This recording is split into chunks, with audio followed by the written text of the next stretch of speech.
The rusted padlock fell away with a metallic clang as Maya pushed open the heavy doors of Millfield Station for the first time in 30 years. 8 months pregnant and clutching the inheritance papers with trembling hands, she had nowhere else to go. Her last $20 wouldn't even buy a motel room for the night. But as her flashlight cut through the darkness, illuminating rows of pristine vintage train cars that shouldn't exist, Maya's blood turned ice cold. These weren't abandoned relics. They were perfectly maintained, filled with medical equipment and files dating back decades. Files with her mother's name on them. Her mother, who had supposedly died in a car accident when Maya was 5. The deeper she ventured into the station, the more impossible it became to deny the truth. Her mother had been running the largest medical research cover-up in history, and someone had murdered her for it. Now Maya held the evidence that could topple a pharmaceutical empire built on lies and stolen lives. But why had her mother left this deadly inheritance to her, and what did they plan to do with Maya's unborn child? Before we jump back in, tell us where you're tuning in from, and if this story touches you, make sure you're subscribed, because tomorrow I've saved something extra special for you. The first train car bore a placard that read Project Nightingale, Phase 1. Maya approached it with cautious steps, her sneakers echoing in the cavernous space. Through the windows, she could see rows of medical charts lining the walls and equipment that looked far too advanced for a facility that had supposedly been abandoned in the 1990s. The car door slid open at her touch, and fluorescent lights flickered to life automatically.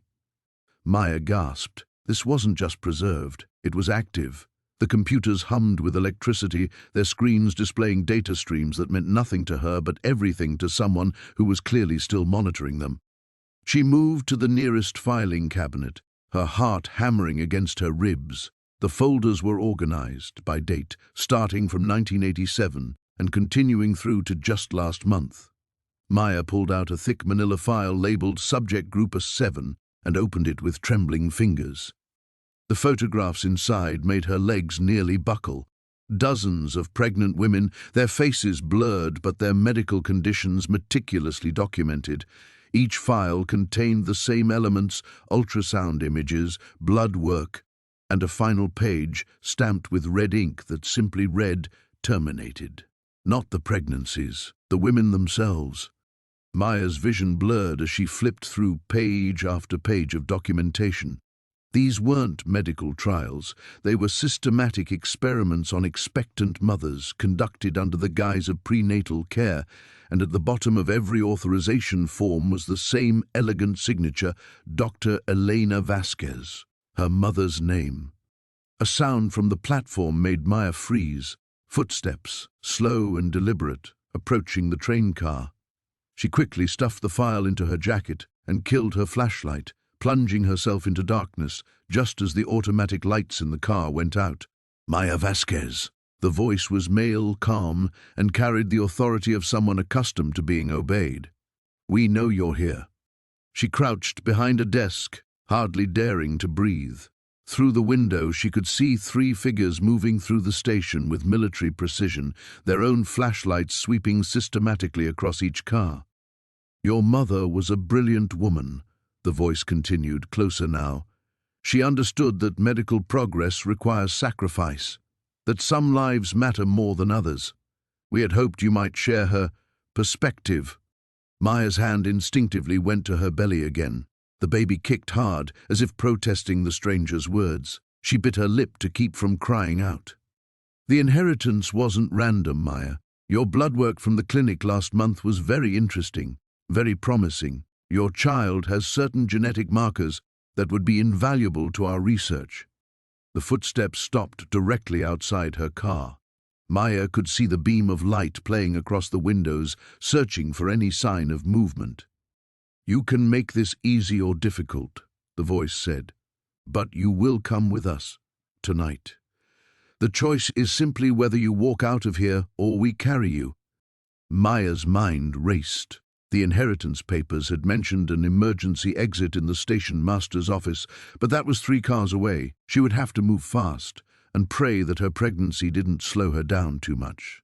She took a deep breath, counted to 3, and bolted for the rear exit of the train car.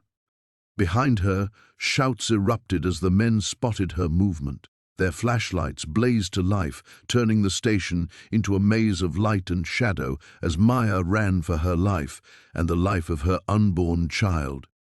The train station looked even more decrepit in daylight than it had in the lawyer's photographs. Elena pulled her rusted Honda to a stop beside the crumbling platform, dust swirling around her tires like disappointed ghosts. She pressed a hand to her rounded belly, feeling the baby's restless movement, as if even her unborn child sensed the desolation of this place. The structure before her seemed to sag under the weight of abandonment.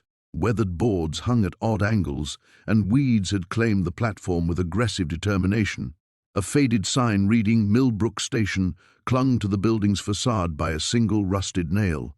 Elena wondered how long it had been since a train had actually stopped here. She struggled out of the car, her 6-month pregnancy making simple movements feel like elaborate choreography. The October wind cut through her thin jacket, carrying the scent of decay and something else, something metallic that made her stomach turn. The front door hung ajar, secured only by a chain that had clearly been cut recently. Elena frowned. The lawyer had said the property had been sealed since her great-uncle's death 3 months ago. Who had been here? Inside, the waiting room stretched before her like a tomb. Dust motes danced in shafts of light that pierced the grimy windows. Wooden benches, once polished to a warm glow, now bore the scars of neglect and vandalism. Someone had spray-painted "Stay Away" across one wall in angry red letters. Elena's phone buzzed. Another text from Marcus. "Baby, please come home. We can work this out." She deleted it without responding. There was no working out $20,000 in gambling debts and a boyfriend who'd rather bet their rent money on horses than prepare for their child's arrival. The train station might be worthless, but at least it was hers. A door marked "Private" beckoned from behind the ticket counter. Elena climbed over the barrier, noting the thick layer of dust that coated everything, except the doorknob, which gleamed as if it had been recently polished. The office beyond was smaller than a closet, dominated by an ancient desk and a filing cabinet that looked like it predated the Civil War. But what caught her attention was the floor. While everything else bore the patina of abandonment, a rectangular section of floorboards appeared newer, as if they'd been recently replaced. She knelt awkwardly, running her fingers along the edges. The boards shifted slightly under pressure. Elena looked around until she found a rusted letter opener in the desk drawer. Working it between the boards, she pried up one corner. The wood came away easily, revealing a metal strongbox nestled in the space beneath. Elena's heart hammered as she lifted it out. The box was heavier than she'd expected, and unlike everything else in the station, it showed no signs of age or corrosion. A combination lock secured the lid. Elena tried her great-uncle's birthday, then his death date, then random sequences. Nothing worked. Frustration mounting, she examined the box more carefully and noticed tiny scratches around the lock mechanism, evidence of recent use. She was about to give up when she spotted an envelope taped to the underside of the desk. Her name was written across it in spidery handwriting she recognized from old birthday cards. "My dear Elena," the letter began, "if you're reading this, then I am gone, and you have inherited more than you bargained for. The combination to the box is your birthday, day, month, year, all 6 digits. What you find inside will change your life, but I pray you will have the courage to see it through. Trust no one in authority until you understand what you're dealing with. The truth has been buried for 40 years, but it won't stay buried much longer. Uncle Raymond." Elena's birthday, 151,989. The lock clicked open with satisfying precision. Inside, she found documents. Hundreds of them, some typed on official letterhead, others handwritten in various scripts. Photographs were scattered throughout, images of train cars, men in suits, and what looked like industrial equipment. At the top of the pile lay a folder marked "Millbrook Project." Classified. She opened it with trembling hands. The first document was a government memo dated 1983, discussing the temporary storage of chemical waste at various abandoned railway facilities. Millbrook Station was listed among them. The second was a medical report detailing elevated cancer rates in communities surrounding these storage sites. The third was a cover-up plan, complete with falsified environmental assessments and payoffs to local officials. Elena's blood ran cold as she read further. Thousands of tons of toxic waste had been buried beneath rural train stations across the state. The sites had been chosen specifically because they were abandoned, forgotten, worthless. A car engine rumbled outside. Elena stuffed the documents back into the box and crept to the window. A black sedan sat beside her Honda, and two men in dark suits were examining her license plate. One spoke into a radio while the other began walking toward the station entrance. Uncle Raymond's words echoed in her mind. Trust no one in authority. She grabbed the strongbox and looked desperately for another exit. The morning light filtered through the grimy windows of Millbrook Station as Sarah pushed open the heavy wooden door, her breath visible in the cold air. She'd barely slept, her mind churning over the mysterious phone call and the growing certainty that Uncle Henry's death hadn't been the peaceful passing everyone claimed. The station felt different in daylight, less ominous but somehow more melancholy. Dust motes danced in the pale sunshine, and she could almost hear the echo of long-departed trains. Her baby kicked as if sensing her unease, and she placed a protective hand over her rounded belly. "Just you and me, little one," she whispered, then immediately felt foolish for talking to herself in the empty building. She'd brought a thermos of tea and some basic cleaning supplies, telling herself she needed to assess what repairs were necessary before deciding whether to sell, but truthfully she was searching for answers. The locked office door from yesterday beckoned like a challenge. The headline made her blood run cold. Local journalist dies in car accident. The photo showed a woman about Sarah's age, with kind eyes and dark hair. The article was dated just 3 weeks ago. Her hands trembled as she read. Monica Chen, an investigative reporter for the regional paper, had been killed when her car skidded off Route 9 during a rainstorm. The accident occurred less than 5 miles from Millbrook Station. According to the brief article, she'd been working on a story about historical land disputes in the area. Sarah sank into the creaky office chair, her mind racing. A journalist investigating local history dies in an accident. Days later, Uncle Henry dies suddenly. Then someone calls warning her about asking questions about the station. The connections felt too convenient to be coincidental. She opened the desk drawers methodically. The first contained the usual detritus: pens, rubber bands, old receipts. The second was locked, but the same key that opened the office door fit perfectly. Inside, she found a manila folder marked MC Research in Henry's spidery handwriting. The folder contained photocopied documents, maps, and what appeared to be correspondence between Henry and Monica Chen. Sarah's heart pounded as she read Monica's last letter, dated just 4 days before her death. "Mr. Caldwell, thank you for agreeing to meet next week. The documents you mentioned could be exactly what I need to prove the connection between the station and the Blackwood Development Group. I've traced their shell companies back to 1963, and the pattern of land acquisition around defunct railway properties is starting to make sense. If what you suspect is true, this story could expose one of the longest-running corporate conspiracies in the state's history.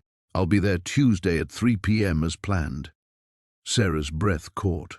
Monica Chen had been scheduled to meet Henry the day before his death, but according to the newspaper, she died 3 days before that meeting could take place. She spread out the maps Monica had annotated. Red circles marked locations throughout the region, dozens of small towns, each with an abandoned or barely functioning train station. Lines connected them in a pattern that seemed to radiate outward from Millbrook Station, like spokes on a wheel. One map showed current land ownership.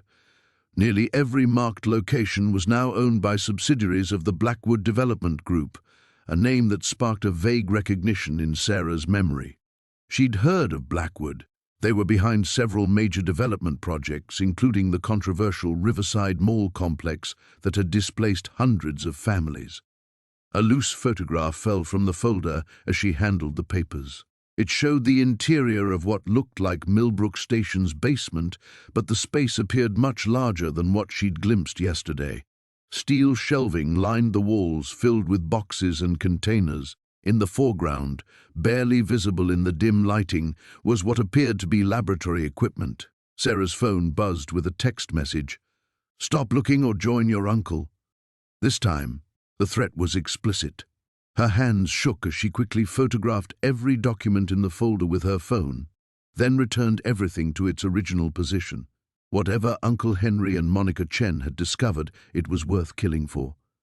She locked the office door and headed for the basement stairs, the photograph clutched in her sweaty palm. The musty smell seemed stronger today, almost medicinal. As her eyes adjusted to the darkness below, she realized the basement extended far beyond what she'd initially seen, and somewhere in the shadows, something was humming. The pregnancy test sat on the bathroom counter like an accusation. Two pink lines stared back at Sarah Chen, unwavering in their certainty. She gripped the porcelain sink, her knuckles white against the chipped surface, and tried to breathe through the wave of nausea that had nothing to do with morning sickness. 8 weeks. That's what the doctor would tell her when she finally worked up the courage to make an appointment. 8 weeks since the night Marcus had promised he'd leave his wife, since he'd whispered sweet lies about their future while the hotel room's neon sign flickered through thin curtains.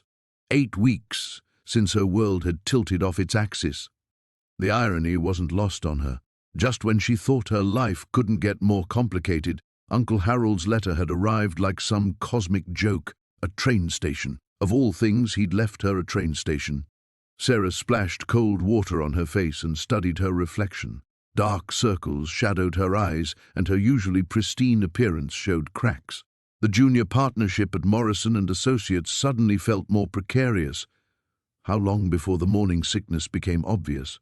How long before the whispers started about the single woman who couldn't keep her personal life together? The envelope lay on her kitchen table, Harold's spidery handwriting spelling out her name with the formality he'd maintained even during their rare encounters. She'd only met her great-uncle a handful of times, awkward holiday visits where he'd sat in the corner, nursing bourbon and watching everyone with sharp, calculating eyes that seemed to catalogue secrets. The letter itself was brief, written in the same careful script. "Sarah, you were always the smartest of Eleanor's grandchildren. Perhaps too smart for your own good, but smart nonetheless. The station is yours now. Do with it what you will, but remember, some doors once opened can never be closed again. The key is in the usual place." HW. The usual place. As if they'd shared some intimate knowledge, some secret hiding spot. Sarah had turned the letter over twice, searching for additional clues, but found only Harold's address stamped in the corner, Millbrook Station, Route 7, Millbrook, Vermont. 3 hours later, she stood in the parking lot of what could generously be called a building. The train station crouched against the October landscape like a wounded animal, its red brick facade stained with decades of weather and neglect. Broken windows stared blindly across overgrown tracks that disappeared into a tunnel of dying maples. The platform's edge had crumbled in places, leaving jagged concrete teeth that spoke of abandonment and decay. This was her inheritance, a monument to America's faded railway dreams, probably worth less than the gas money she'd spent driving here. Sarah walked the perimeter, dead leaves crunching under her heels. The afternoon light slanted low, casting long shadows that made the station look even more desolate. She found the first key taped under a loose board on the platform's far end, exactly where Harold's note had suggested, though she still wasn't sure how she'd known to look there. The front door opened with surprising ease, as if the lock had been recently maintained. Inside, the station's waiting room stretched before her, frozen in time. Wooden benches sat in neat rows, their surfaces polished smooth by generations of travelers. A massive schedule board dominated one wall, its hand-painted destinations reading like a geography lesson from another era: New York, Boston, Montreal, Chicago. But it was the smell that stopped her cold, Not the mustiness she'd expected, but something cleaner, recent, as if someone had been here within the past few days. Sarah moved deeper into the building, her footsteps echoing in the empty space. The ticket window's brass grating gleamed despite the dust, and behind it, the agent's booth remained perfectly preserved. A calendar on the wall showed October 1987, 36 years ago, the month Harold had stopped working for the railroad, according to family stories. She found the second key in the ticket booth's cash drawer, along with something that made her breath catch, a newspaper clipping, yellowed with age, dated November 15, 1987. The headline read, "Chemical Transport Derailment Kills 12." Below it, a grainy photograph showed twisted rail cars and emergency vehicles gathered around what looked like this very station. Her hands trembling, Sarah read the article. A freight train carrying industrial chemicals had derailed just outside Millbrook Station. 12 people dead, dozens more hospitalized. The cause was listed as mechanical failure, but someone had circled a single paragraph in red ink. Railroad officials declined to comment on reports that the derailed cars were not listed on the train's official manifest. Federal investigators continue to examine discrepancies in shipping records. At the bottom of the clipping, Harold had written in his careful script, "They buried the truth with the bodies. The real manifest is in the basement. Key third." Sarah looked around the empty station with new eyes. Outside, shadows lengthened across the platform, and somewhere in the distance she could swear she heard the ghost of a train whistle echoing through the Vermont hills. The third key waited somewhere below, along with answers to questions she was only beginning to understand. The manila folder felt heavy in Sarah's hands as she sat in her car outside the train station, the engine still ticking as it cooled. Inside were photocopies of documents she'd found hidden beneath a loose floorboard in what had once been the station master's office.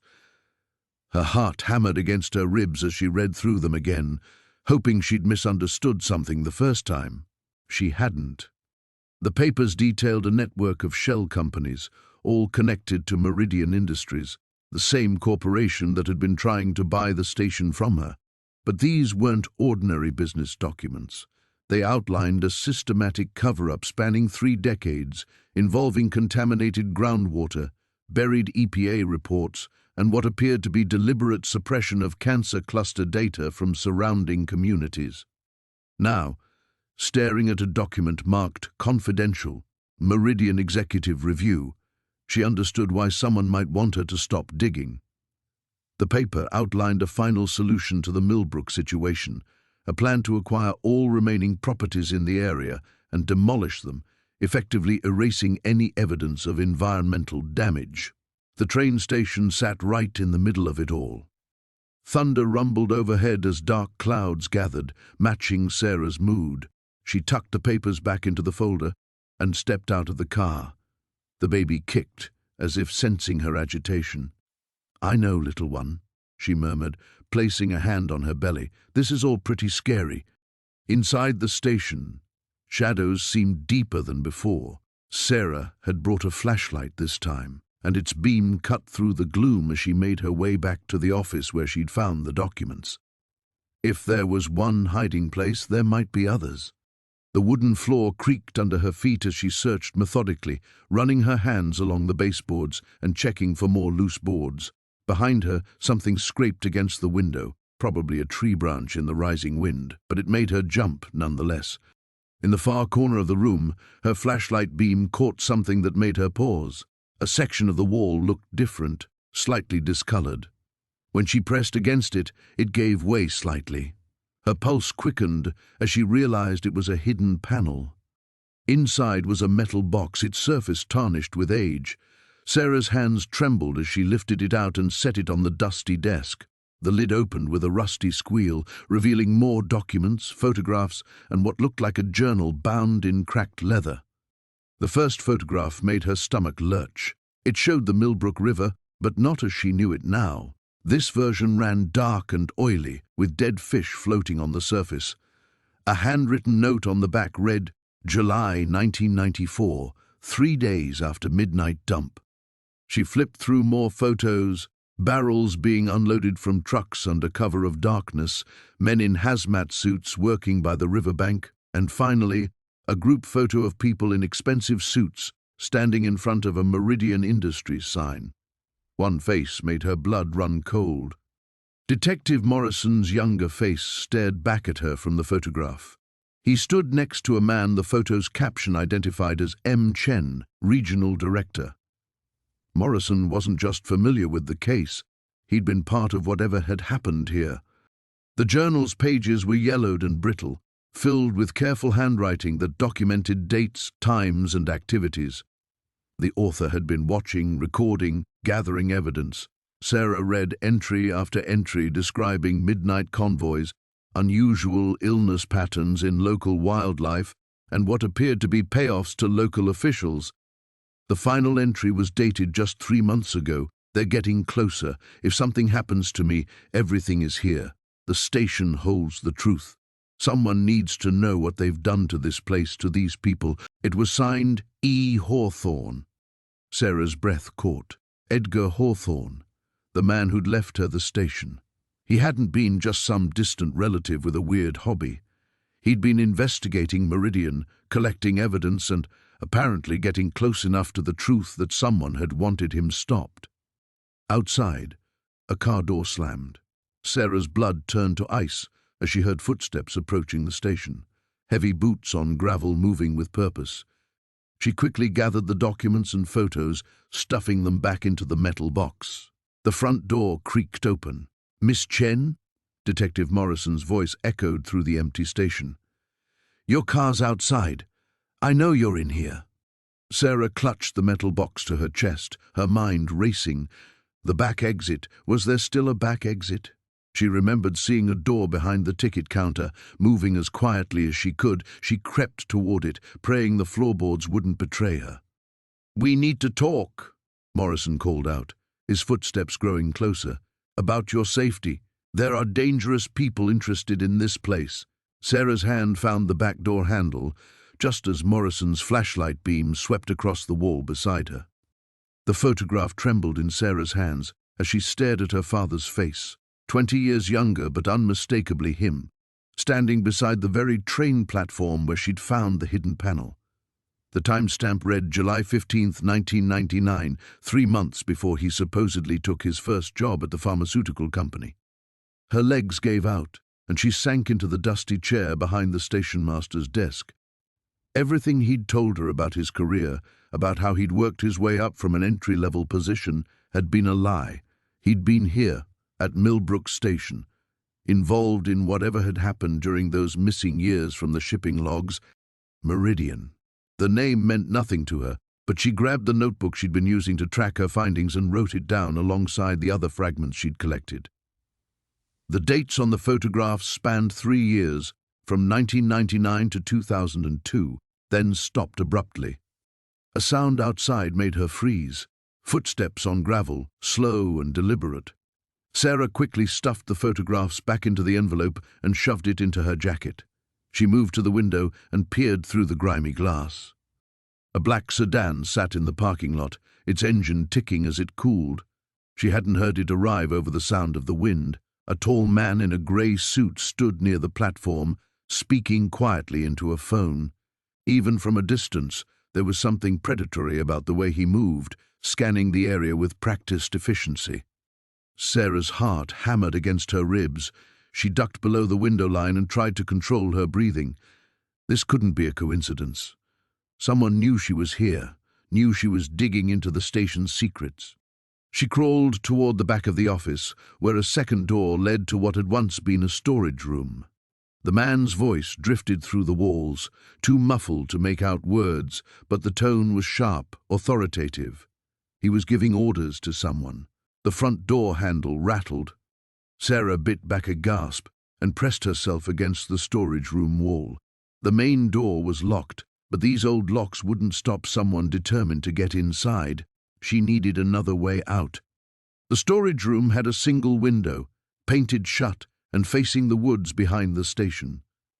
Sarah grabbed a letter opener from the desk and worked frantically at the paint seal, her movements awkward as her pregnancy threw off her balance.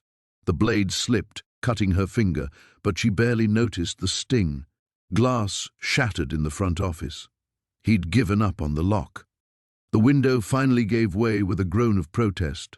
Sarah pushed it open and squeezed through, her belly making the escape clumsy and painful. She dropped heavily onto the weedy ground outside, just as she heard footsteps entering the main office. The forest offered cover, but she couldn't run far or fast in her condition. She needed her car, but it was parked in front of the station, clearly visible.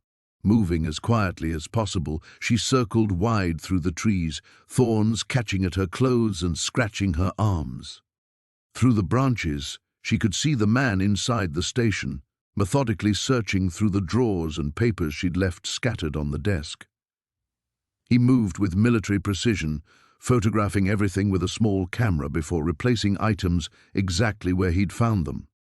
Sarah reached her car and fumbled with the keys, her hands shaking.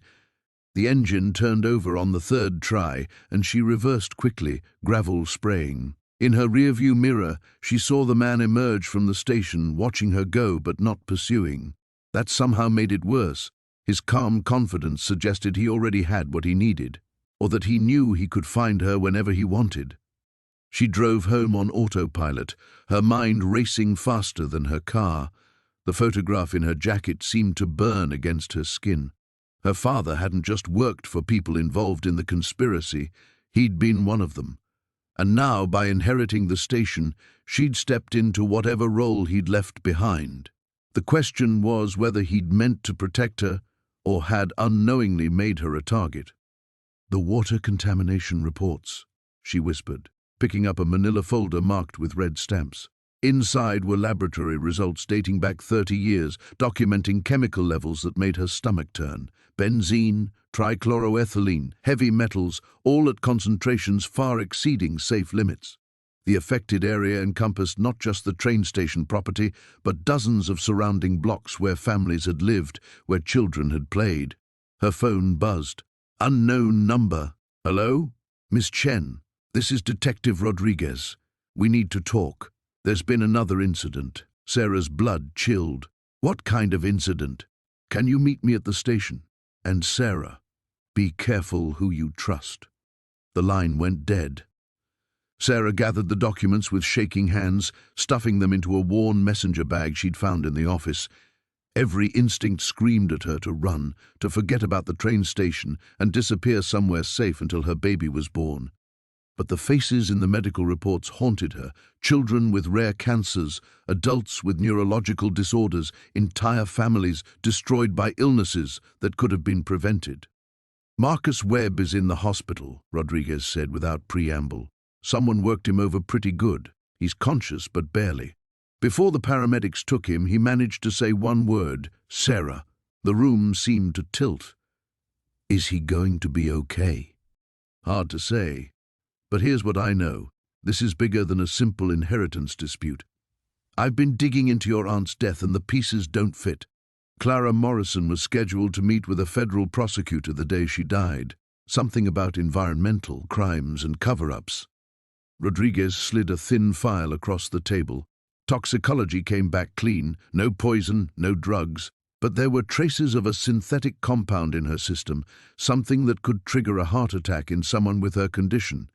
Very sophisticated, very expensive. Sarah's mouth went dry. You're saying she was murdered?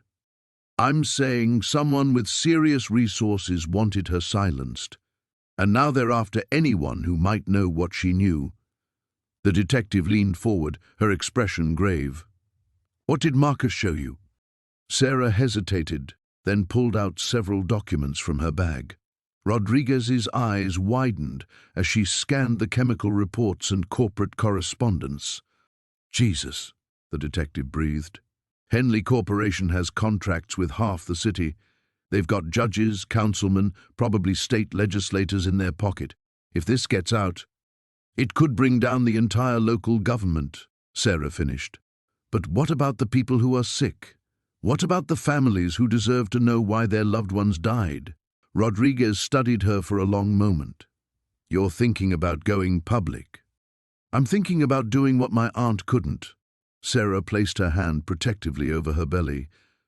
But I'm also thinking about my baby. What kind of mother puts her unborn child at risk for strangers? The kind who understands that some fights are worth having, Rodriguez said quietly.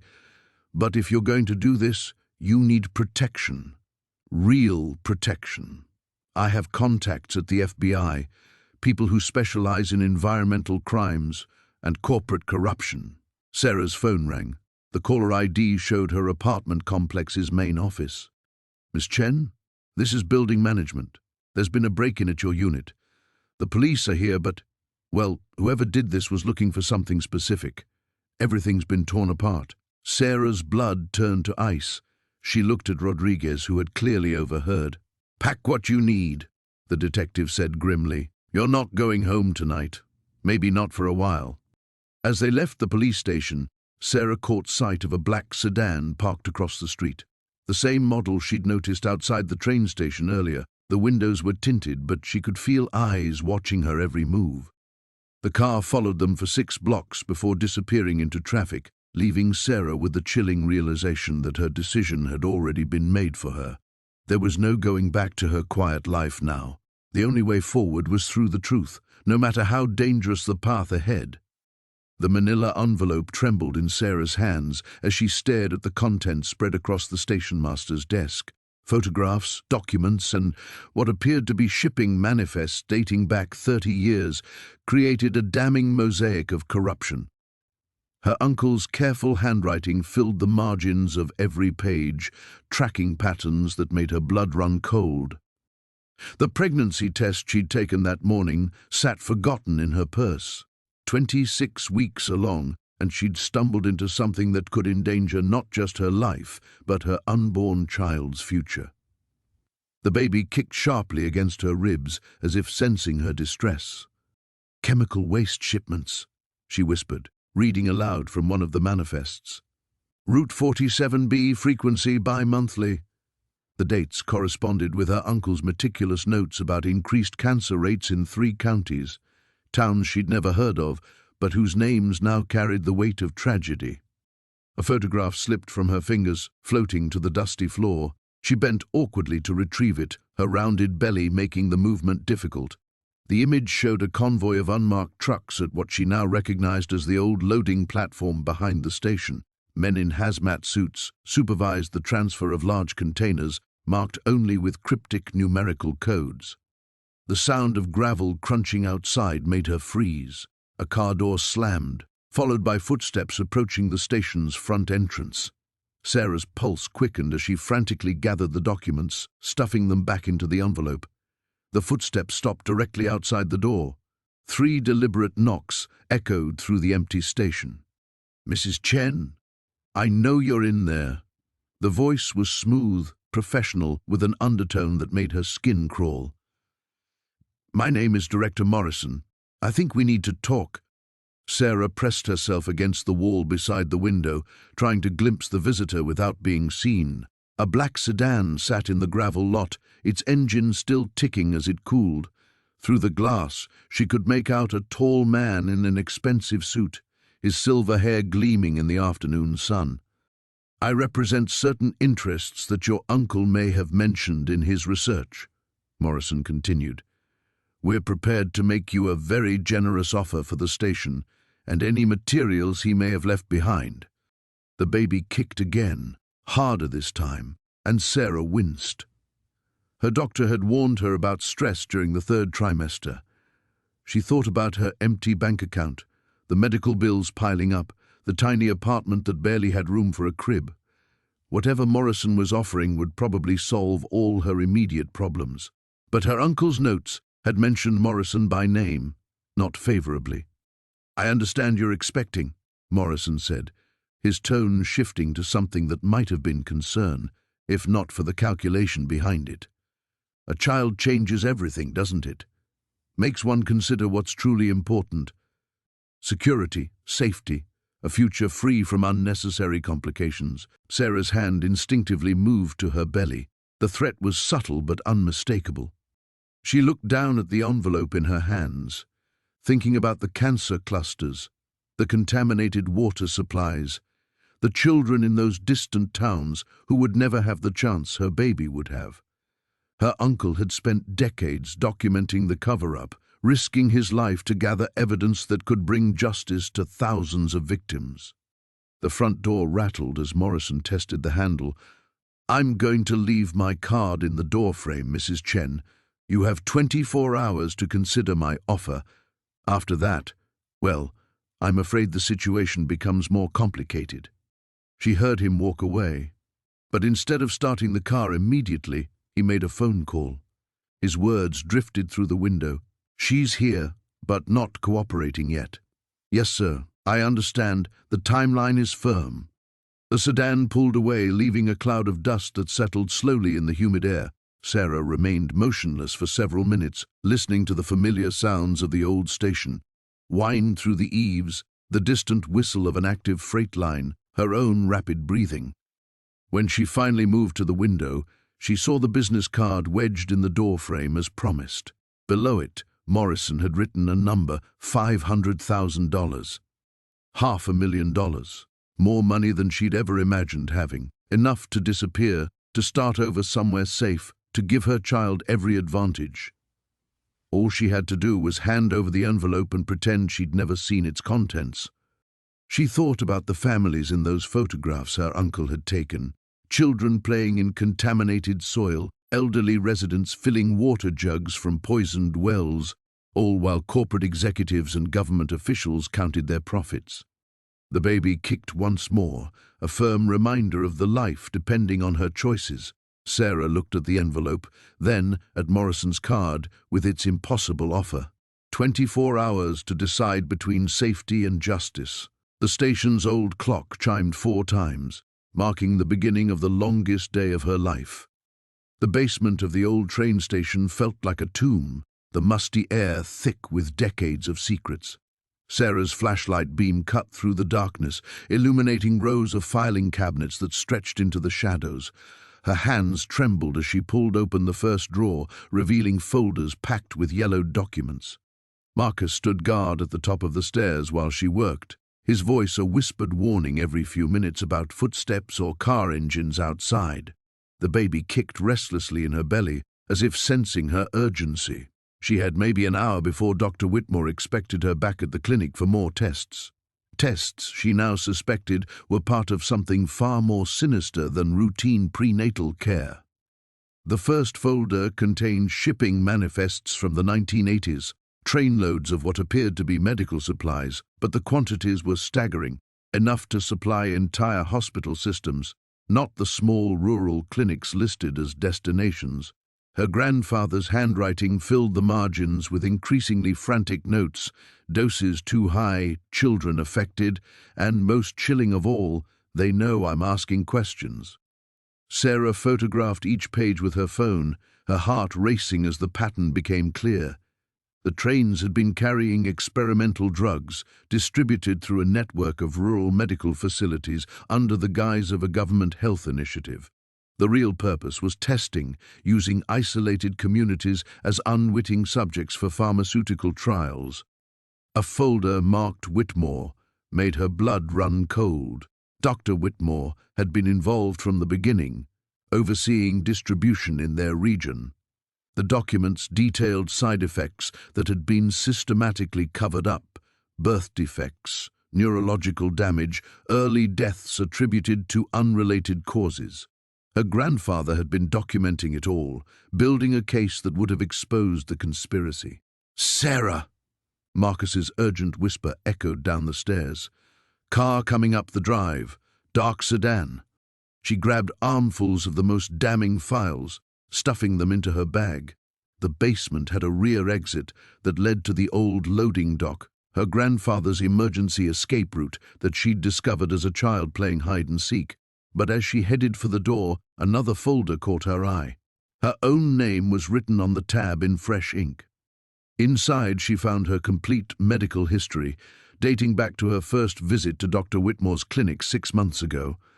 But there were additional notes, handwritten observations about her pregnancy that she'd never been told, references to genetic markers and optimal timing for intervention. a treatment plan that extended far beyond normal prenatal care. The truth hit her like a physical blow. Dr. Whitmore hadn't just been her doctor.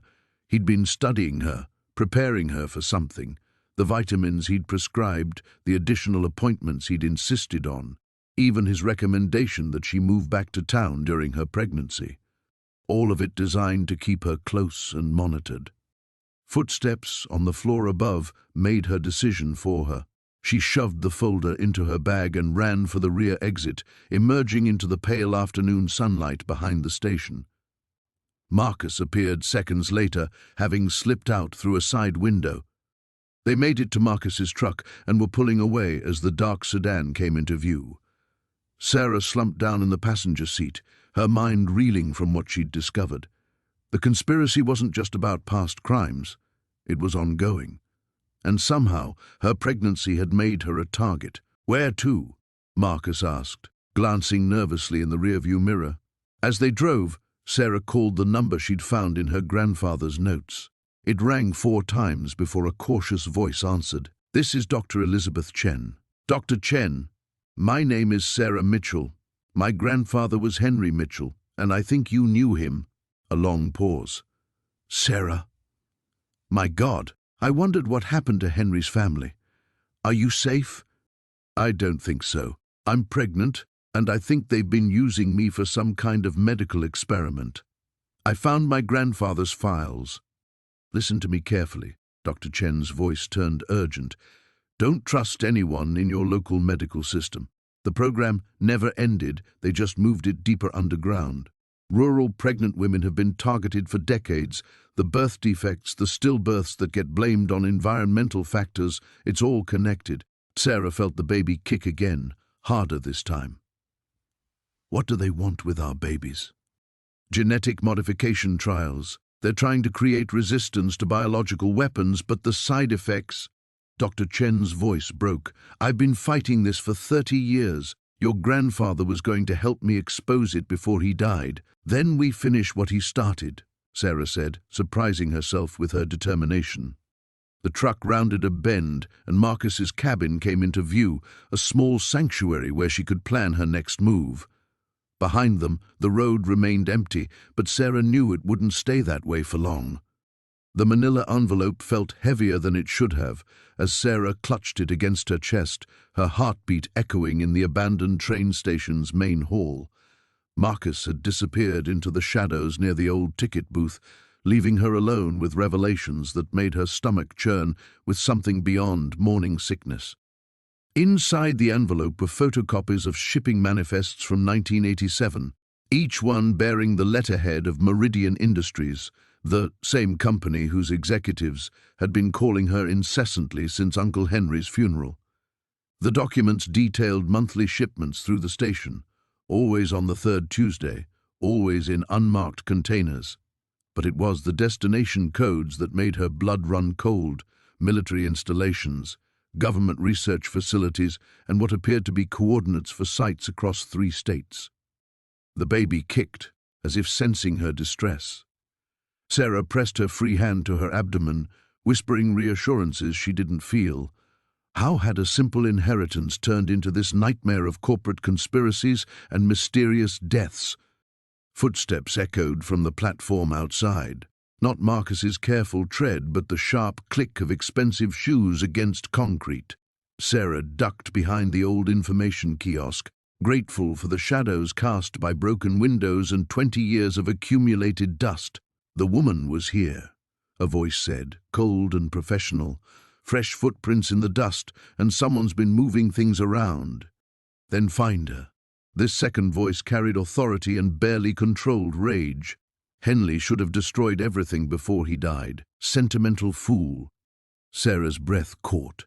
Uncle Henry hadn't died naturally, they'd killed him, just as they'd killed anyone else who'd gotten too close to whatever secret this crumbling station protected.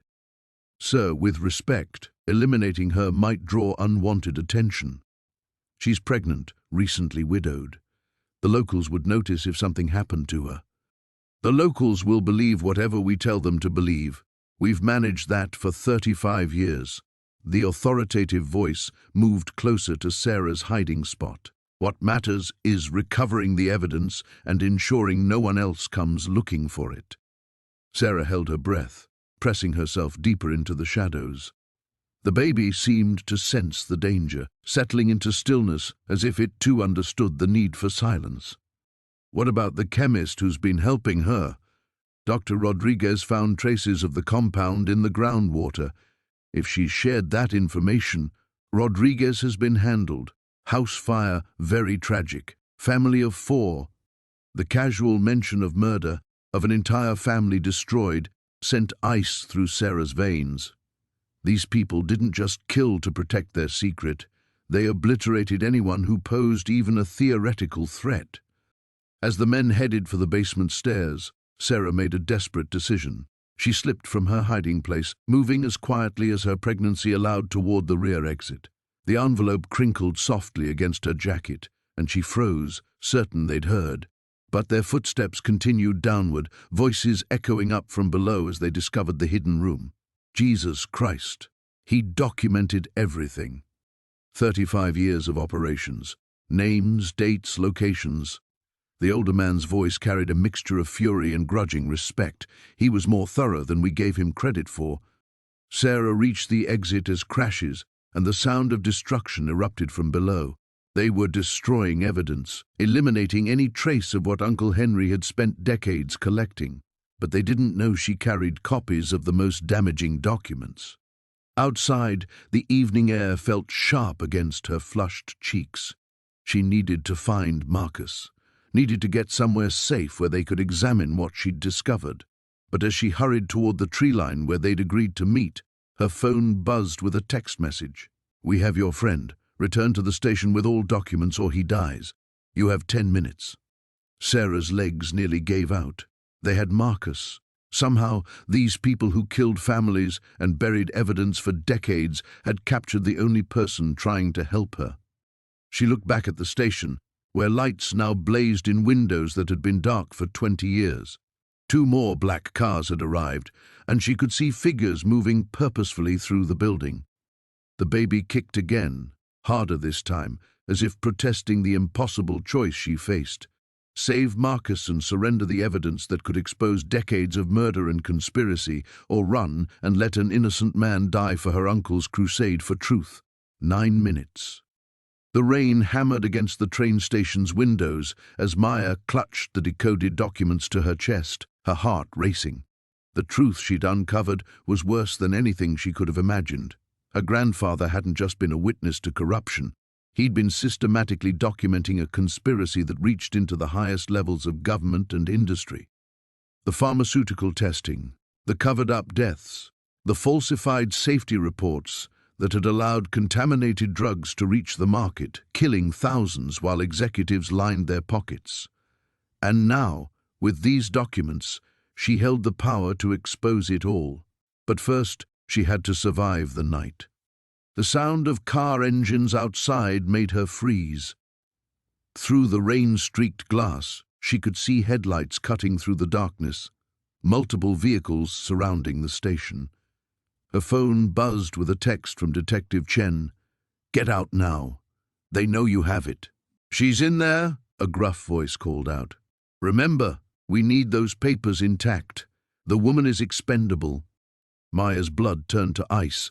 These weren't just corporate security or private investigators anymore. The stakes had escalated beyond threats and intimidation. They were here to kill her. She reached the hidden panel her grandfather had shown her in his letters accompanying sketches. The mechanism was stiff with age, but it finally gave way with a soft click. Cool, musty air rushed out from the tunnel beyond. Glass shattered somewhere behind her as they forced entry through the front windows. Maya squeezed through the narrow opening, her pregnant belly barely fitting through the passage. The tunnel stretched ahead into absolute darkness, but she didn't dare use her phone's flashlight yet. Behind her, she could hear them searching the station, their voices growing increasingly frustrated. Check every room. She couldn't have just vanished. Maya pressed forward, one hand trailing along the tunnel wall for guidance, the other protectively cradling her belly. The baby had gone still, as if understanding the need for silence. Each step took her deeper into the earth, away from immediate danger but toward an uncertain future. The tunnel began to slope upward after what felt like an eternity. Maya's legs burned with exertion, and her breathing had become labored.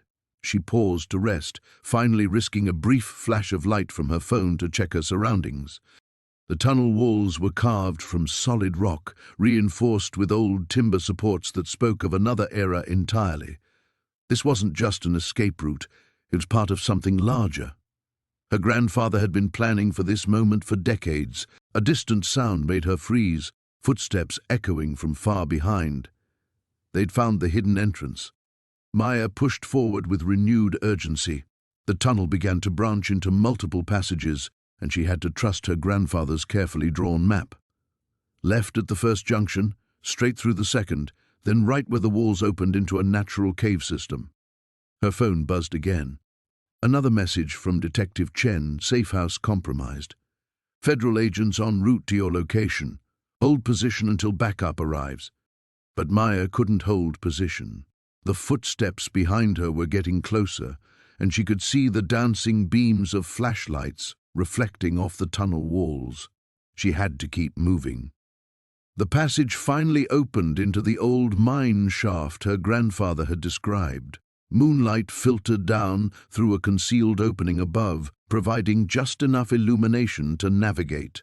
Maya could see the emergency supplies he'd cached here: food, water, a radio, and most importantly, a second vehicle hidden under a weathered tarp. As she climbed toward the surface exit, Maya felt the weight of the documents against her chest. Thousands of people had died because of the conspiracy detailed in these pages. Thousands more would die if the truth remained buried. The sound of voices echoed up from the tunnel below. They were close now, perhaps minutes behind her. Maya reached the concealed entrance and pushed aside the carefully camouflaged covering. She emerged into the storm-lashed forest, rain immediately soaking through her clothes. The hidden vehicle started on the first try. Her grandfather had maintained it perfectly, even from beyond the grave. As Maya drove away through the darkness, she made her choice. There would be no more running, no more hiding. Tomorrow, the whole world would know the truth. The headlights cut through the darkness as Maya gripped the steering wheel, her knuckles white against the black plastic. Every shadow seemed to harbor threats. Every distant car could be following her. The manila envelope containing the Blackwood documents lay on the passenger seat like a loaded weapon, and she couldn't shake the feeling that merely possessing it had painted a target on her back. Her phone buzzed. Detective Rodriguez. Maya, where are you? We found something at the station. She pulled over at a gas station, parking under the harsh fluorescent lights. What kind of something? Train tunnels, but not the usual maintenance ones. These run deeper, connecting to other cities. Maya, this goes way beyond what we initially thought. She pressed her free hand to her belly, feeling the baby's restless movement. How far beyond? We're talking about a potential human trafficking operation spanning multiple states. The dates on these documents go back 40 years, but the most recent entries are from just 6 months ago. The weight of it hit her like a physical blow. 6 months ago. This wasn't ancient history. It was happening now. While she'd been struggling to pay rent and wondering if she could afford prenatal vitamins, children had been disappearing into darkness beneath her inherited property. Rodriguez, I need to tell you something. I have more documents. They detail financial connections to pharmaceutical companies, defense contractors, people in government positions. This isn't just trafficking. It's systematic exploitation. A long pause. Maya, you need to come in. Tonight. This is too big for you to handle alone. As she ended the call, Maya noticed the attendant inside the gas station watching her intently. He was young, maybe early 20s, but something about his stillness made her uneasy. When their eyes met through the window, he immediately looked away, but his hand moved toward something beneath the counter. Maya's blood turned to ice. She started the engine and pulled out quickly, not bothering to get gas. In her rearview mirror, she saw the attendant step outside, phone pressed to his ear. They were everywhere. Miss Chen. The voice was calm, cultured, utterly terrifying in its politeness. You have something that belongs to us. I don't know what you're talking about. Of course you do. Your great-uncle was a thorn in our side for years, but he was smart enough to keep quiet. You, however, seem determined to complicate things. Maya's hands shook as she turned onto a residential street lined with oak trees. People have a right to know what you're doing. Do they? Let me paint you a picture, Miss Chen. The network you've stumbled upon generates approximately $2 billion annually. That money funds medical research that has saved hundreds of thousands of lives, defense technologies that protect our nation, economic initiatives that employ thousands of people. You think you're fighting evil, but you're actually threatening to destroy something far more complex and valuable than your naive mind can comprehend. By trafficking children, by murdering people who get in your way, sacrifices are necessary for the greater good. Your great-uncle understood this eventually. He stopped his investigation, took their generous pension, and lived quietly for 20 years. You could make the same choice. Maya turned again, now completely lost in the suburban maze. And if I don't? You're carrying a child, Miss Chen. A daughter, I believe. How unfortunate it would be if she never got the chance to grow up because her mother was too stubborn to accept reality. The line went dead. Maya pulled over, her whole body trembling. She fumbled for Rodriguez's number, but before she could dial, her windshield exploded. She threw herself sideways as glass rained down, her ears ringing from the impact. Through the spider-webbed remains of the window, she saw a figure approaching from the tree line, something metallic glinting in their hand. Maya grabbed the manila envelope and kicked open the passenger door, rolling out onto the asphalt. Pain shot through her side as she hit the ground, but she forced herself to move, scrambling behind a parked car as another shot sparked off the pavement where she'd been lying. Her phone screen was cracked, but functional. She dialed 911 with shaking fingers while crawling toward the nearest house, praying someone would answer their door, praying her baby was okay, praying she lived long enough to expose the truth. Behind her, footsteps echoed against concrete, steady and unhurried. They were done talking. Sarah's hands trembled as she stared at the photograph Marcus had just slid across the dusty table. The black and white image showed her grandfather standing beside a younger version of Judge Morrison, both men in military uniforms, shaking hands in front of what appeared to be a government building. Operation Clearwater, Marcus said quietly, his voice barely audible over the wind rattling the station's windows. Your grandfather wasn't just a station master, Sarah. He was military intelligence, assigned to monitor the transportation of classified materials through this route. The baby kicked hard against her ribs, as if responding to the shock coursing through her body. Sarah pressed her hand to her stomach, trying to process what she was seeing. That's impossible. He never mentioned anything about the military, because he was sworn to secrecy, even after the operation officially ended. Marcus pulled out another document, this one bearing official government seals. In 1962, the military was secretly transporting chemical weapons through rural train stations like this one. Weapons that were supposed to be destroyed according to international treaties. Detective Chen leaned forward, her expression grim. Instead, they were being sold to the highest bidder. Foreign governments, terrorist organizations, anyone with enough money. Sarah felt the walls of the small office closing in around her. Through the cracked window, she could see the abandoned platform where countless trains had stopped over the decades. How many had carried death in their cargo cars? Morrison was the military liaison, Marcus continued. He coordinated the sales and made sure the paperwork disappeared. But your grandfather kept records. Insurance, he called it. Where? Sarah's voice cracked. Where are these records? Marcus stood and walked to the old filing cabinet in the corner. He pulled out the bottom drawer completely, revealing a hidden compartment underneath. Inside was a metal box, sealed with wax that had somehow survived 40 years of neglect. He told me about this before he died, Marcus said, his weathered hands carefully breaking the seal. Made me promise to keep it safe until someone came looking for the truth.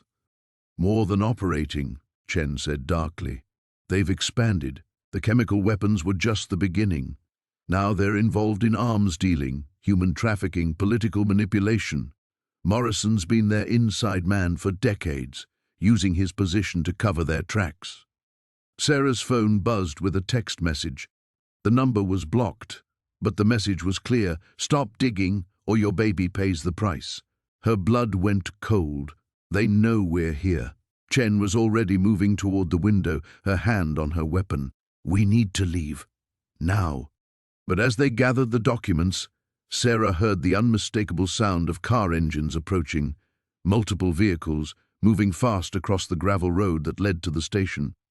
Back exit, Marcus said urgently, shoving papers into a leather satchel. There's a maintenance tunnel that leads to the old water tower. They moved quickly through the station's rear corridors, Sarah struggling to keep pace as her pregnancy slowed her down. Behind them, she could hear car doors slamming and voices shouting orders. The maintenance tunnel was narrow and dark, filled with decades of cobwebs and rust. Sarah had to crouch awkwardly, one hand protecting her belly while the other felt along the damp walls for guidance. The baby seemed to sense her fear, moving restlessly inside her. Almost there, Marcus whispered from ahead. The tunnel opens near the tree line. We can make it to my truck. But as they emerged from the tunnel's exit, Sarah saw armed figures already positioned around the water tower. They were surrounded. Dr. Sarah Whitmore, a familiar voice called out. Judge Morrison stepped into view, no longer the dignified public servant she'd met in his office. His expensive suit was gone, replaced by tactical gear that made him look like the criminal he'd always been. You've caused quite a bit of trouble. The truth tends to do that, Sarah replied, surprised by the steadiness in her own voice. Morrison smiled coldly. Truth is subjective, my dear. What matters is power, and I have considerably more of it than you do. Chen stepped protectively in front of Sarah, her badge visible on her belt. This is over, Morrison. We have everything. The photographs, the shipping records, the financial transactions. Detective Chen, Morrison said with mock surprise. I'm disappointed. I thought we had an understanding. Sarah felt her world tilt again. She looked at Chen's rigid posture, saw something she'd missed before. The detective's hand wasn't moving toward her weapon. It was moving away from it. I'm sorry, Sarah, Chen said quietly, not turning around. But some fights can't be won. The betrayal hit harder than any physical blow. Sarah realized with growing horror that she'd been led into a trap, and now she was completely alone. The abandoned warehouse on the outskirts of town felt like stepping into a tomb. Sarah's flashlight cut through the darkness, illuminating dust motes that danced in the stale air. Marcus stayed close behind her, his breathing shallow as they navigated between rusted machinery and forgotten crates. Are you sure this is the right place? Marcus whispered. Sarah checked the address scrawled on the paper she'd found hidden in her grandfather's desk. Third warehouse from the railroad tracks. This has to be it. They'd left Elena back at the train station with strict instructions to disappear if they weren't back by dawn. The weight of the baby pressed against Sarah's ribs as she moved deeper into the cavernous space, each step echoing despite her attempts at stealth. Her light caught something metallic in the far corner, a series of filing cabinets lined against the wall like sentinels. Sarah's pulse quickened.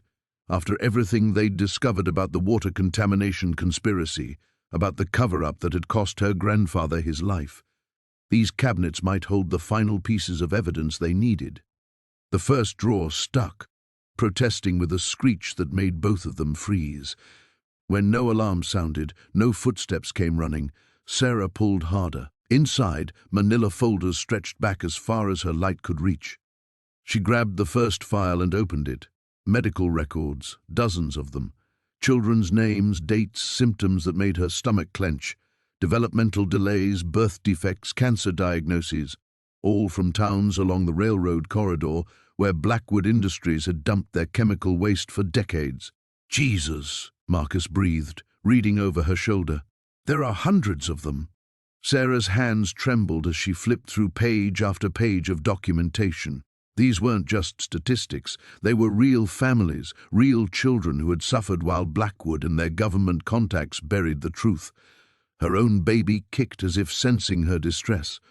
The second cabinet contained financial records, payment schedules to officials, bribes disguised as campaign contributions, shell companies created to hide money trails. Names she recognized from newspaper headlines and political broadcasts appeared again and again. "This is enough to bring down half the state government," Marcus said, his voice tight with disbelief. A distant sound made them both freeze, the rumble of car engines outside. Sarah's blood turned to ice, multiple vehicles moving slowly, searchingly. "They found us," she whispered. Marcus was already moving, shoving files into a canvas bag they'd brought. "Take the medical records. Those kids' stories need to be told." Sarah grabbed handfuls of folders, her movements frantic as the engine sounds grew closer. The baby's position made bending difficult, but adrenaline drove her forward.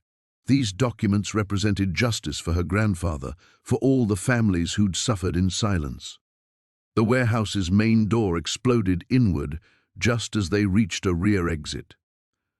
Flashlight beams swept the interior while voices shouted commands. Sarah recognized Detective Chen's voice among them, and her heart sank. If the police were involved, where could they run?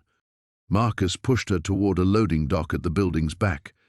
"There's a drainage tunnel beyond those trees. Elena showed me on the way in." They stumbled into the night air, the weight of evidence dragging at Sarah's arms. Behind them, the warehouse filled with the sounds of systematic searching. It wouldn't take long for them to realize their quarry had escaped.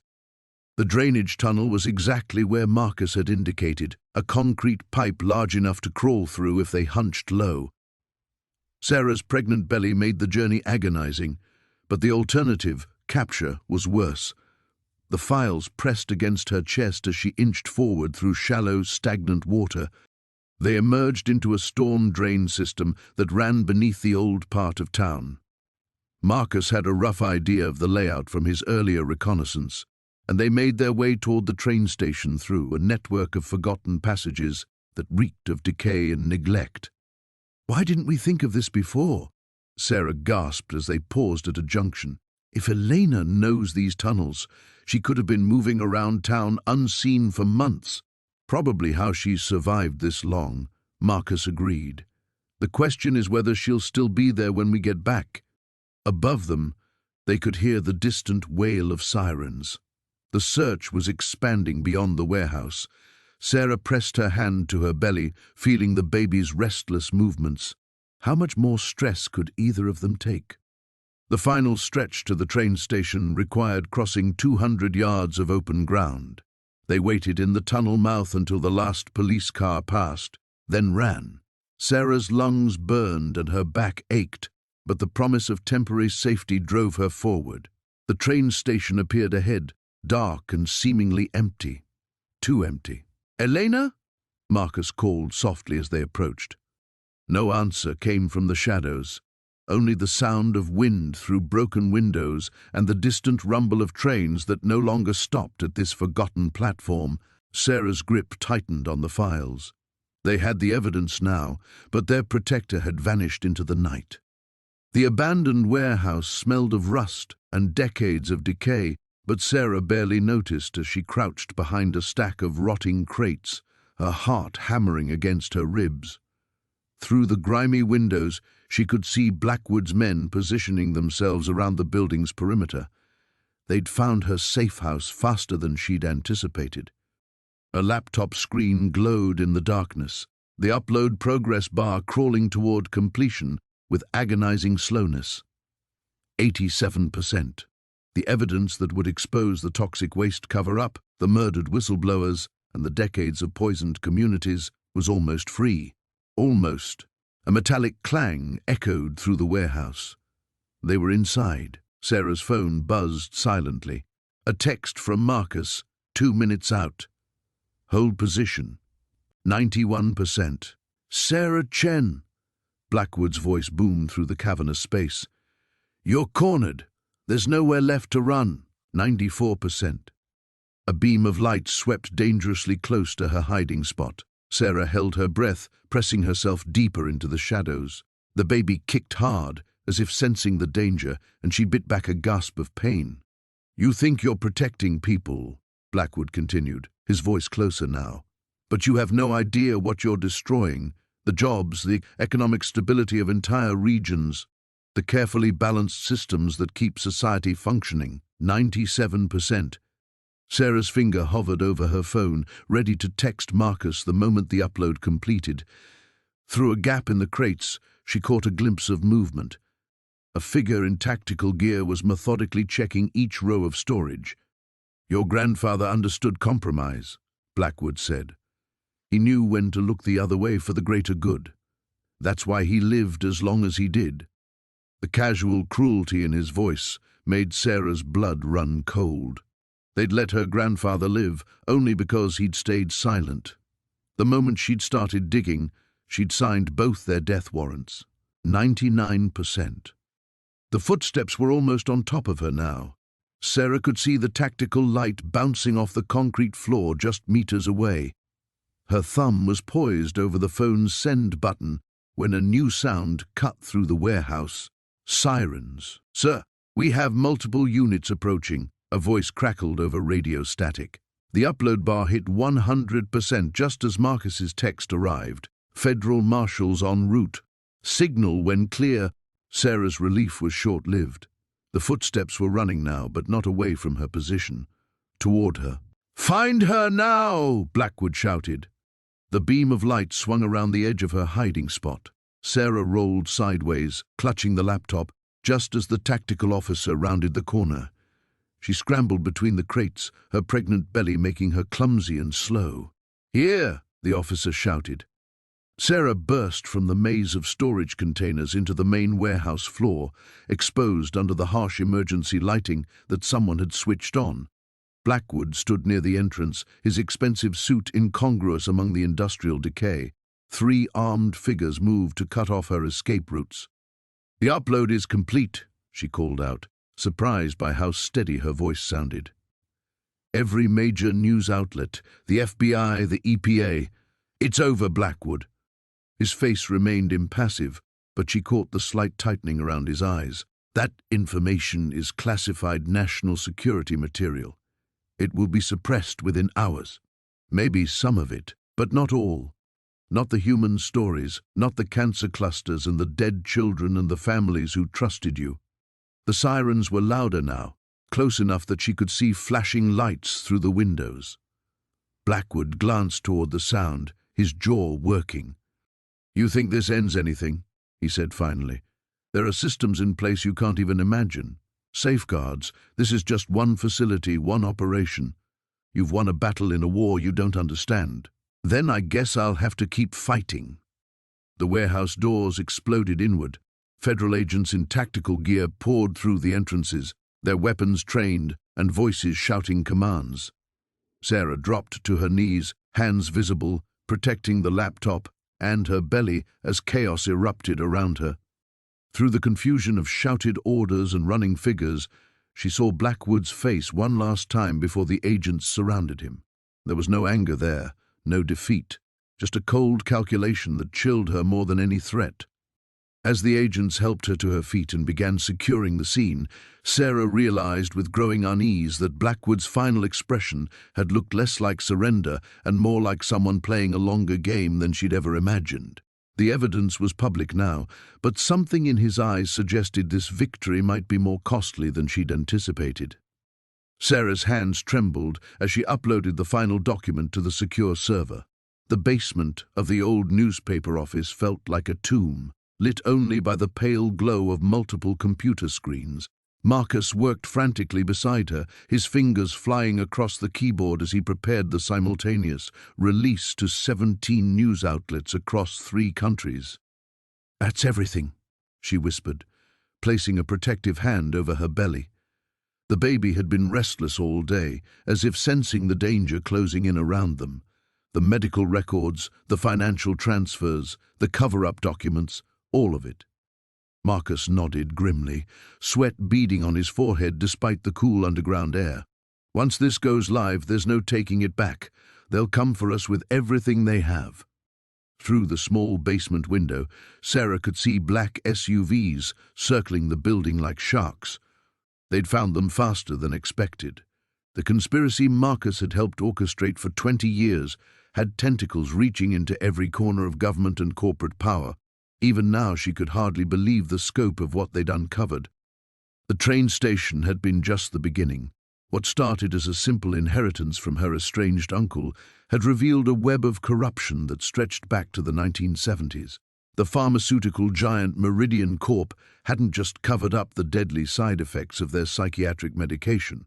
They'd actively suppressed research showing it caused severe birth defects, then lobbied to have it prescribed to pregnant women in developing countries. Thousands of children had died. Thousands more lived with devastating disabilities. All so Meridian could maintain their billion-dollar market share. Sarah Marcus's voice was tight with fear. They're moving in. Heavy footsteps echoed from the floor above. Sarah heard the newspaper office door splinter as it was kicked in. They had maybe 2 minutes before the search reached the basement. Is it enough? She asked, watching the upload progress bar crawl toward completion. Will this actually stop them? Marcus met her eyes, and she saw a man carrying 20 years of guilt finally finding redemption. The evidence is ironclad. Congressional hearings will start within days. Meridian's stock will crater. The executives will face criminal charges. He paused. But first, we have to survive the next hour. The upload hit 90%. Sarah could hear voices directly overhead now, sharp commands being barked by whoever was leading the search. She recognized one voice that made her blood run cold, Victoria Hale, Meridian's head of security and the woman who'd ordered the previous attempts on Sarah's life. There, Marcus said, pointing to a narrow maintenance tunnel behind an old printing press. That leads to the building next door. If we can reach my car... A tremendous crash interrupted him as something heavy hit the basement door. The old wooden barrier wouldn't hold for long. 95% complete. Sarah grabbed the backup drive containing copies of everything while Marcus shouldered their bag of documents. The baby kicked hard and she gasped, stumbling slightly. The stress was taking its toll. I can't run, she said, the reality hitting her. Not fast enough, not far enough, not 8 months pregnant. You have to try. Marcus's voice was desperate. This is bigger than both of us now. When this story breaks, it'll save countless lives. Children who would have been poisoned, families who would have been destroyed. The basement door splintered open. Victoria Hale descended the stairs with 4 armed men, her cold smile visible even in the dim light. How touching, she said, her gun trained on Sarah. The whistleblower and the thief, thinking they can bring down an empire.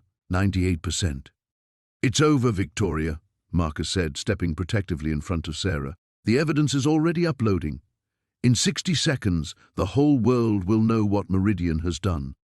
Victoria's smile widened. 60 seconds? That's optimistic. She nodded to one of her men, who moved toward the computers. Kill the power. Destroy the servers. Problem solved. Sarah's heart sank as the man reached for the power cables.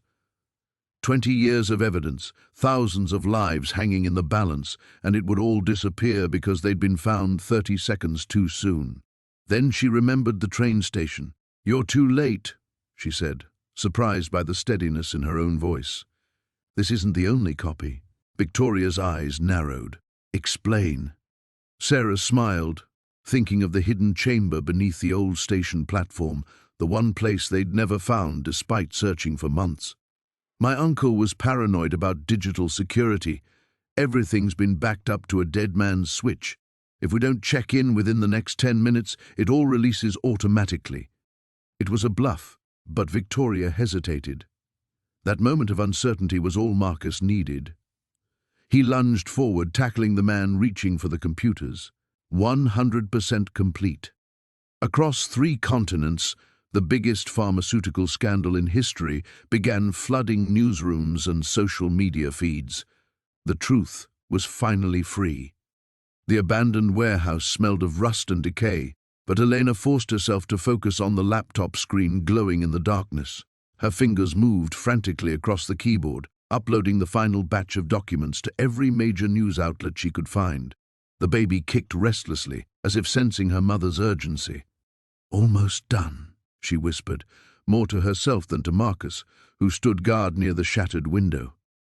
They'd been here for 3 hours, and dawn was breaking over the industrial district. The sound of approaching vehicles made them both freeze. Marcus peered through the grimy glass and cursed under his breath.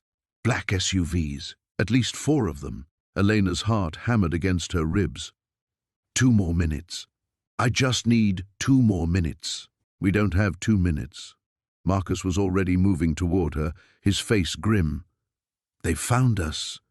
The upload bar crawled forward with agonizing slowness. 78%, 81%. The documents contained everything. The pharmaceutical trials, the cover-ups, the names of every politician and executive involved in the conspiracy that had already claimed thousands of lives. If she could just... The warehouse door exploded inward with a deafening crash. Armed figures in tactical gear poured through the opening, their weapons trained on Elena and Marcus. Behind them walked a man Elena recognized from the photographs in her uncle's files, Senator Richardson, his silver hair perfectly styled despite the early hour. "Miss Vasquez," he said, his voice carrying the practiced warmth of a career politician. "You've led us quite a chase." Elena's hand hovered over the laptop's trackpad. 89%. So close. "Step away from the computer," Richardson commanded, and suddenly there were red laser dots dancing across Elena's chest. "Now." She raised her hands slowly, her mind racing. The baby shifted inside her, and she felt a sharp pain that made her gasp. "Not now. Please, not now." Marcus took a step forward. "Let her go. She's pregnant, for God's sake." Richardson's smile was cold as winter. "Mr. Torres, isn't it? The journalist who thought he could expose us." He gestured to one of his men. "Take him outside." "No." Elena struggled to her feet as 2 guards grabbed Marcus. "Leave him alone." "This is bigger than both of you understand," Richardson said as Marcus was dragged away. "Do you have any idea how many jobs, how much economic stability depends on keeping these companies profitable? Yes, some people died in the trials. But think of the millions who've been saved by other medications these companies produced." Elena felt another contraction grip her abdomen, stronger this time. She bit back a cry of pain. "You're talking about murder, about covering up the deaths of innocent people. I'm talking about the greater good." Richardson moved closer to the laptop. The upload bar had stalled at 94%. "Your uncle understood that eventually. Why do you think he kept those files hidden for so long?" The implication hit Elena like a physical blow. "You're lying. He contacted me 6 months before his death. He was ready to make a deal." Richardson's fingers hovered over the laptop's power button. Unfortunately, his conscience got the better of him at the last moment. Another contraction, more intense than the last. Elena doubled over, one hand on her belly, fighting to stay conscious through the pain. Through the warehouse windows, she could see the sun rising over the city, thousands of people starting their day, unaware of the truth that was dying 94% uploaded on a computer screen.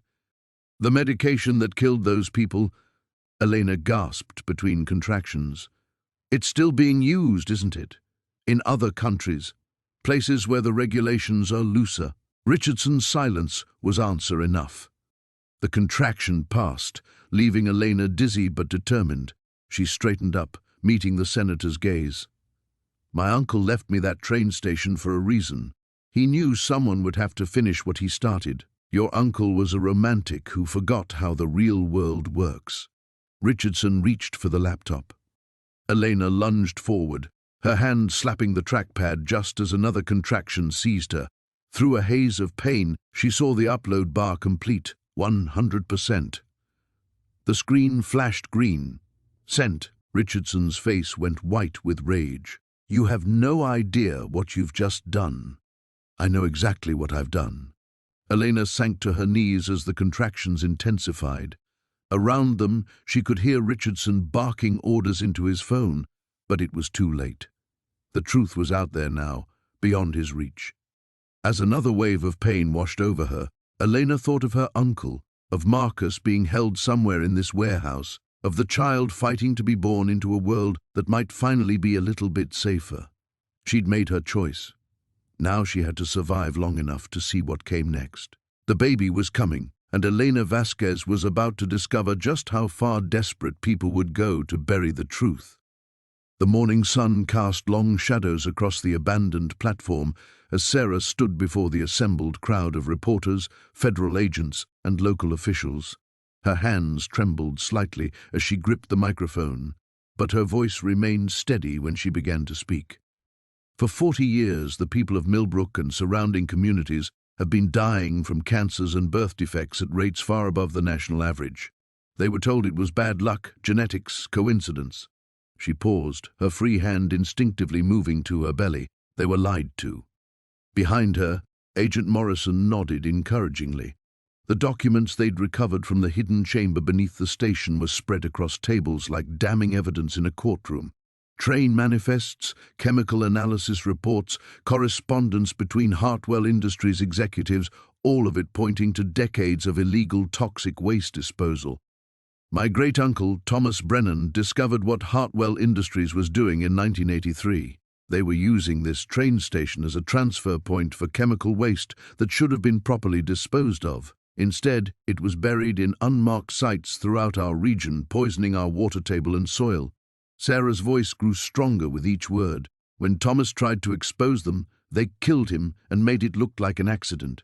A reporter called out, "What evidence do you have of murder?" Sarah held up a yellowed letter. Thomas documented everything. He knew his life was in danger. In his final letter to my grandmother, he wrote, "If something happens to me, the truth is in the rails. Look beneath where the old lines cross." He hid everything in a chamber he built under this platform. The crowd murmured as FBI agents wheeled out box after box of evidence. Detective Reynolds, his arm still in a sling from the confrontation with Hartwell's men 2 days earlier, stepped forward to address questions about the criminal investigation. "We've arrested 17 individuals so far, including current Hartwell Industries CEO Marcus Hartwell Jr. and former executives dating back to the original conspiracy. We're also investigating the deaths of at least 6 whistleblowers over the past 4 decades. Sarah watched as news vans lined the access road, their satellite dishes reaching toward the sky like mechanical flowers. This moment felt surreal after weeks of running, hiding, fighting for her life. The baby kicked inside her, as if sensing the importance of the day. Dr. Elizabeth Chen, the environmental scientist who'd been analyzing the documents, approached the microphone. "Preliminary testing confirms extensive contamination in a 12-mile radius around this site. We've identified carcinogenic compounds that have been seeping into groundwater since the early 1980s. This explains the cancer clusters that have plagued local communities." A woman in the crowd began crying. Sarah recognized her from the community meeting. She'd lost 3 family members to rare cancers. Others nodded grimly, finally understanding why their loved ones had suffered. Agent Morrison took the microphone next. "The EPA will begin immediate cleanup efforts. Hartwell Industries will bear full financial responsibility for remediation and victim compensation. Criminal charges are pending against all involved parties." As the press conference wound down, Sarah felt a hand on her shoulder. She turned to find her grandmother, Margaret, whose eyes were bright with tears and pride. "Thomas would be so proud of you, dear," Margaret whispered. "You finished what he started." Sarah embraced her grandmother carefully. "I almost gave up so many times. When those men came after me, when I thought about the baby—" She shuddered, remembering the chase through the woods, the gunshots, the terror of nearly losing everything. "But you didn't give up," Margaret said firmly. "You have his courage, his sense of right and wrong."